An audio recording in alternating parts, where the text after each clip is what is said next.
بسم اللہ الرحمن الرحیم۔ جب سلیم کا ایک دوست جو بیماری کو بہانہ کر رہا تھا وہ اپنے گھر سے غائب تھا، غول خان پولیس کے ساتھ اس کو ڈھونڈنے نکل پڑا مگر وہ کہیں نہ ملا۔ غول خان پولیس کے ساتھ واپس قبرستان آ گیا اور رشیدہ کی قبر کے پاس پریشان حالت میں بیٹھ گیا۔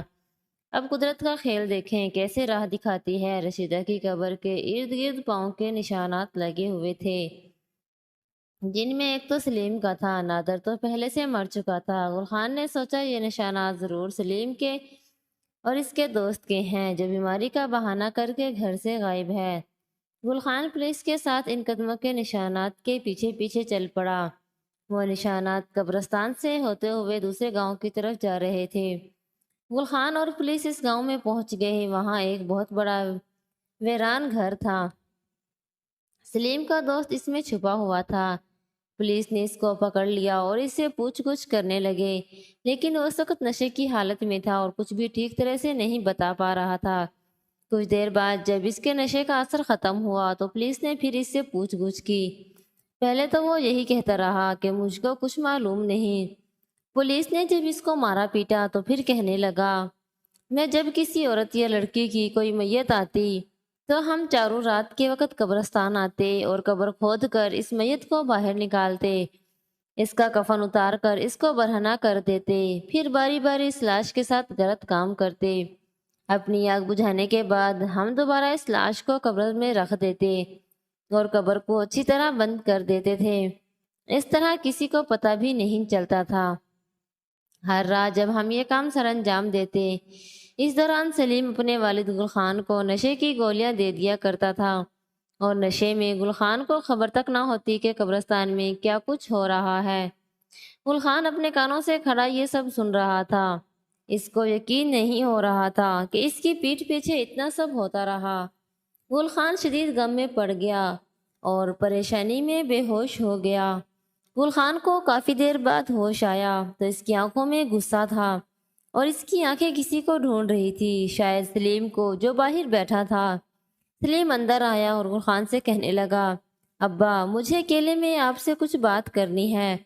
اکیلے جا کر سلیم گل خان کے پاؤں میں گر پڑا اور رونے لگ گیا، رو رو کر معافیا مانگنے لگا۔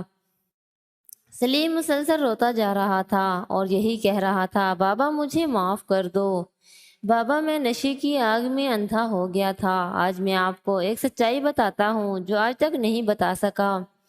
گل خان درد بھری آواز میں کہنے لگا، اب کیا بچا ہے کہنے کو؟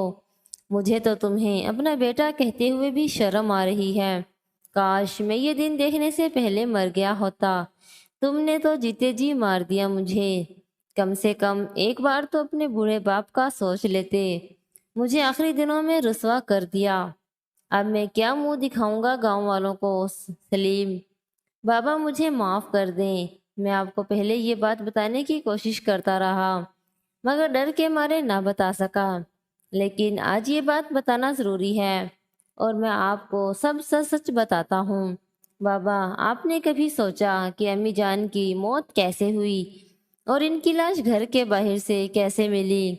گل خان نے جب سلیم کی یہ بات سنی تو ایک عجیب سی وحشت بھری نگاہ سے سلیم کو دیکھا۔ ایسا لگ رہا تھا آج برسوں بعد گل خان نیند سے بیدار ہوا ہے۔ گل خان کے پیروں تلے زمین نکل گئی ہو اور حیرت بھرے انداز میں پوچھنے لگا، کیا مطلب ہے؟ رشیدہ کی موت کیسے ہوئی تھی؟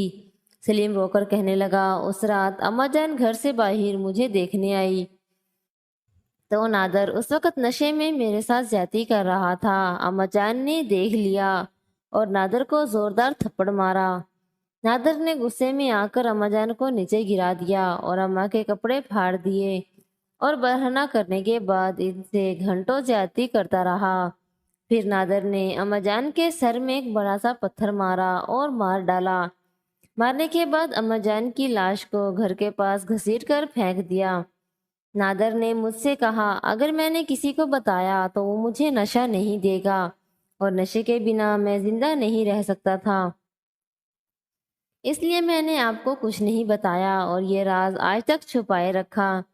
غول خان نے جب یہ سب باتیں سنی تو اس کے جسم میں جیسے جان نہ ہو ایسے وہ زمین پر بیٹھ گیا۔ گل خان رشیدہ کی قبر پر بیٹھ کر گھنٹوں روتا رہا۔ گل خان کو اب گزری باتیں بھی یاد آنے لگی کہ ہر رات کیوں رشیدہ کے رونے کی آوازیں آتی تھی اور وہ کیوں ہر رات چیختی تھی۔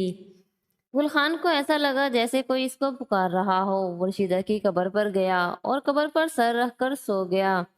جب کافی دیر گل خان نہ اٹھا تو سلیم نے گل خان کو ہلایا، لیکن گل خان مر چکا تھا۔ گل خان کی قبر پر رشیدہ کی قبر کے ساتھ بنائی گئی۔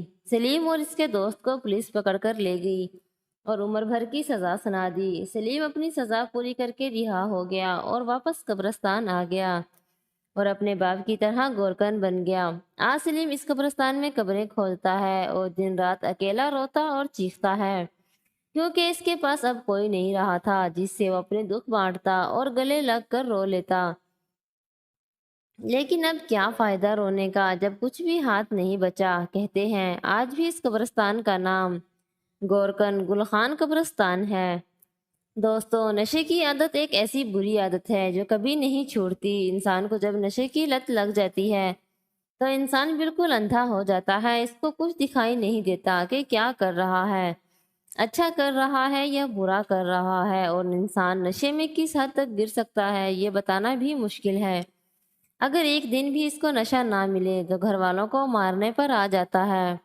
گھر کی جو چیز ہاتھ لگتی ہے اس کو بیچ کر نشہ خریدتا ہے۔ خدا را اپنی اولاد پر نظر رکھیں کہ وہ کیا کر رہے ہیں۔ آج کل کے ماں باپ اپنے بچوں کو اعلیٰ تعلیم کے حصول کے لیے کالجز اور یونیورسٹیز بھیج دیتے ہیں کہ ہمارا بیٹا یا بیٹی تعلیم حاصل کر رہے ہیں، لیکن والدین کو کیا پتہ ہمارے بچے وہاں سگریٹ پی رہے ہیں یا کوئی اور نشہ کر رہے ہیں۔